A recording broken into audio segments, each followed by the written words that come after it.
حضور نے فرمایا تمہیں ایک ایسا عمل نہ بتا دوں جس میں بدن بھی نہیں تھکتا اور ہے بھی بڑا آسان؟ اللہ اکبر! فرمایا وہ عمل کون سا ہے؟ الصمت و حسن الخلق، خاموشی اور اچھے اخلاق۔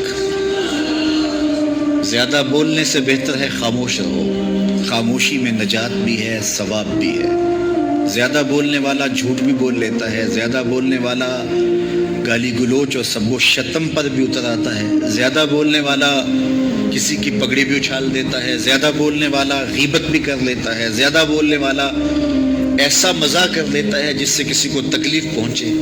زیادہ بولنے والے سے بہت ساری غلطیاں ہو جاتی ہیں، جو تھوڑا بولے اس سے غلطیاں کم ہوتی ہیں، چونکہ انسان کے زیادہ گناہ جو ہیں وہ اس کی زبان کی وجہ سے ہوتے ہیں۔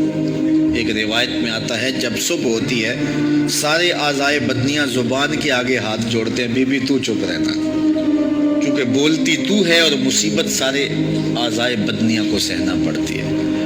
تو یہ زبان جو ہے اس کی وجہ سے زیادہ گناہ ہوتے ہیں، یا زبان کی وجہ سے، یا انسان کی عصمت کا جوہر جب لٹتا ہے تو پھر اس کے پلے ٹا دیتا ہے۔ جس طرح جو